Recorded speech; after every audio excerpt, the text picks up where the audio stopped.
Hər vaxtınız xeyir olsun. Kanalımıza xoş gəldiniz. Bugün kanalımızda bolluk bərəkət rəmzi olan səməninin cücərdilmə qaydası olacaq. Səmənini cücərtmək üçün 2 stəkan buğda götürmüşəm. Buğdanı əvvəlcədən ayıtlamışam. Yaxşı ayıtlamaq lazımdır ki, içərisində qırıntıları qalmasın. Təmiz-təmiz yuyub üzərinə soyuq su əlavə edirəm. Buğda bu suda axşamdan səhərəcən qalmalıdır.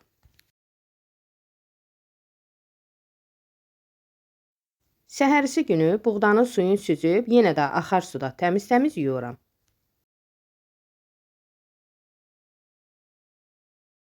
Üzərinə yenidən soyuq su əlavə edirəm. Buğda 2 gün bu cür suyun içərisində qalmalıdır. Səhərisi günü yenə də suyu süzüb axar suda yuyuram.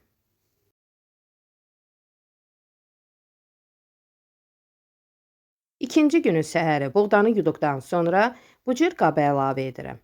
Boş qabda da buğdanı cərdə bilərsiniz. Hər tərəfinə yayıram. Biraz bol əlavə etmək lazımdır ki, sonradan səməni sıx şəkildə olsun. Görürsünüz, 2 qab çıxdı götürdüyüm buğdadan. Üzerini nəm dəsmalla örtürəm.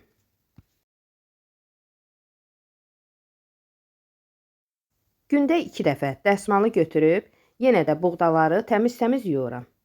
Hərdən bu cür yumaq lazımdır ki, sonradan səmənindən pis qoxu gəlməsin. Suyunu süzürəm.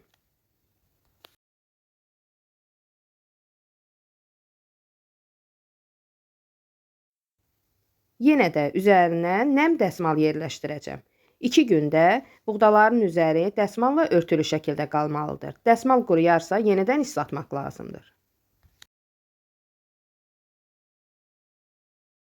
Artıq ikinci günün səhəridir. Görürsünüz, buğdanın xırda cücərtiləri çıxıb. Kökləri də əmələ gəlibdir. Yenə də gündə 2 dəfə axar suda bu cür yuyub suyunu süzürəm.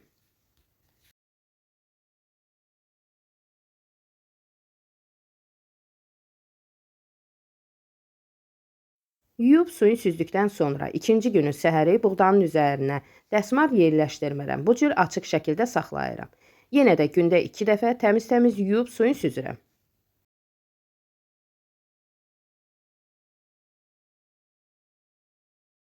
Səməni təqribən bir həftəyə tam cücərib yaşıllaşır. Görürsünüz, hər gün biraz böyüyür.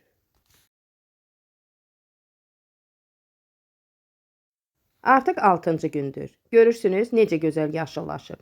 Təmiz yuduqdan sonra səməninin üzərini öz zövqünüzə görə bəzəyə bilərsiniz. Artıq gördüyünüz kimi bir həftə keçib. Səməninin rəngi günü-gündən yaşıllaşır. Getdikcə daha da uzanacaqdır. Görürsünüz, çox gözəl görünüşü var. Siz də bu üsulu sınaya bilərsiniz. Hər birinizin qarşıdan gələn bayramını təbrik edirəm. Videom sizlər üçün faydalı oldusa, izləyərkən bəyənməyi, kanalımıza abunə deyilsinizsə, abunə olmağı unutmayın.